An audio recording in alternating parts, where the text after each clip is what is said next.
Ezequiel, capítulo 22. Busquei entre eles um homem que tapasse o muro e se colocasse na brecha perante mim a favor desta terra, para que eu não a destruísse, mas a ninguém achei. Versículo 30. Costumamos fazer listas para muitas coisas. Geralmente, fazemos lista de compras, por exemplo, para não esquecer nenhum item necessário. No capítulo de hoje, Deus também fez uma lista com a mesma finalidade, fazer-lhes conhecer, pois todas as suas abominações. A rebelião de Israel e as abominações que praticava fizeram com que esquecesse do que realmente importava. Mas de mim te esqueceste, diz o Senhor Deus.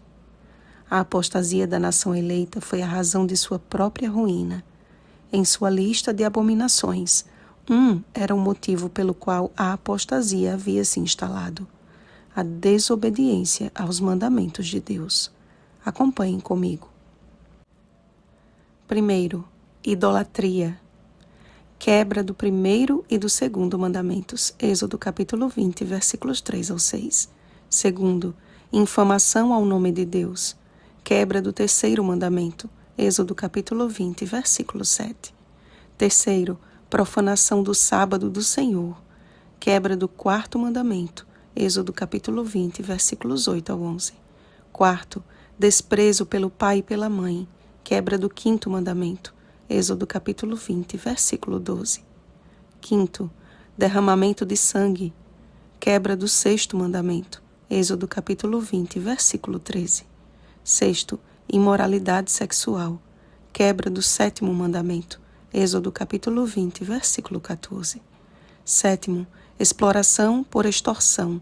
Quebra do oitavo mandamento. Êxodo capítulo 20, versículo 15. Oitavo, calúnia. Quebra do nono mandamento. Êxodo capítulo 20, versículo 16. E nono, cobiça. Quebra do décimo mandamento. Êxodo capítulo 20, versículo 17. O descaso para com a lei de Deus fez da casa de Israel uma escória entre as nações. Escolhida para fazer a diferença como povo da aliança do Senhor, seus líderes eram os primeiros a transgredir a lei e a profanar as coisas santas. Entre o santo e o profano, e entre o imundo e o limpo, não faziam mais diferença, e assim o Senhor era profanado no meio deles. Eram todos como lobos que arrebatam a presa para derramarem o sangue, para destruírem as almas e ganharem lucro desonesto. Prediziam mentiras, afirmando que o Senhor havia dito, sem que o Senhor tenha falado. A pergunta é: estamos longe daquela realidade? A igreja cristã tem sido alvo de duros ataques por parte de líderes religiosos que, sob a bandeira de falsas doutrinas, lançam por terra o assim diz o Senhor, a fim de praticarem extorsão. Andam roubando e criam uma imagem distorcida acerca da verdadeira piedade cristã. O apóstolo Pedro, inspirado por Deus, já nos havia advertido acerca destes falsos mestres. E muitos seguirão as suas práticas libertinas, e por causa deles será infamado o caminho da verdade. Também, movidos por avareza, farão comércio de vós, com palavras fictícias. Para eles, o juízo lavrado a longo tempo não tarda, e a sua destruição não dorme. 2 Pedro capítulo 2, versículos 2 ao 3. O Evangelho de Cristo é pregado com o terrível engano de que debaixo da graça estamos livres para ignorar os mandamentos de Deus. Hoje lemos a que desgraça é levada uma nação pela desobediência. Jesus mesmo deixou bem claro que a sua vida na terra não tinha o objetivo de revogar a lei, mas de cumpri-la, Mateus capítulo 5, versículo 17, e de fazê-la gloriosa, Isaías capítulo 42, versículo 21. A lei que lembra o fim da escravidão do povo de Deus. Eu sou o Senhor teu Deus, que te tirei da terra do Egito, da casa da servidão. Êxodo capítulo 20, versículo 2. É a mesma que Tiago chama de lei da liberdade e pela qual seremos todos julgados. Tiago capítulo 2, versículo 12. Pois qualquer que guarda toda a lei, mas tropeça em um só ponto, se torna culpado de todos. Tiago capítulo 2, versículo 10.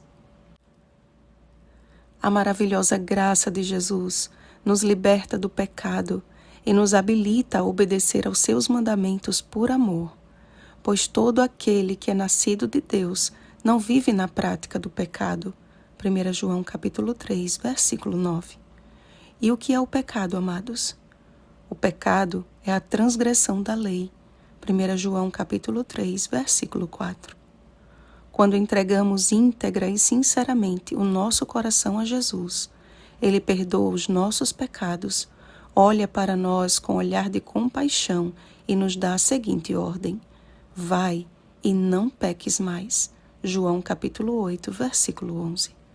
Ao contrário do que a maioria tem pregado nos púlpitos com o fim de ajuntar multidões, o Evangelho de Cristo é aquele que escandaliza as multidões. João capítulo 6, versículos 61 e 66. Eis que está às portas o grande dia do Senhor, e muitos naquele dia, Mateus capítulo 7, versículo 22, hão de reivindicar o seu lugar no reino dos céus por causa de suas obras. Mas Jesus deixa bem claro que nem todo o crente professo entrará no reino dos céus, mas aquele que faz a vontade de meu Pai que está nos céus. Mateus capítulo 7, versículo 21. Não compactuemos, portanto, da triste situação de Israel. Que pela graça de Jesus, sejamos aquele um homem ou mulher fiel a quem Deus procurou no meio do seu povo e não encontrou. Que nossa vida seja uma declaração da verdade e uma prova de amor para com Deus que nos amou primeiro. 1 João capítulo 4, versículo 19. Oremos, amados. Senhor, tremenda tem sido a luta que teus filhos têm enfrentado nestes últimos dias. A tua palavra diz que há um inimigo irado contra o teu remanescente, mas a perseverança dos santos está em obedecer aos teus mandamentos e ter a fé em Jesus, e o fazemos porque te amamos. Livra-nos dos enganos finais, Pai, e renova o nosso ânimo, pois ao vermos todas estas coisas, precisamos erguer nossas cabeças com alegria, na certeza de que a nossa redenção se aproxima. Volta logo, Senhor. Em nome de Jesus. Amém. Vigiemos e oremos. Bom dia, livres em Cristo. Oremos pelo batismo do Espírito Santo. Oremos uns pelos outros. Rosana Garcia Barros.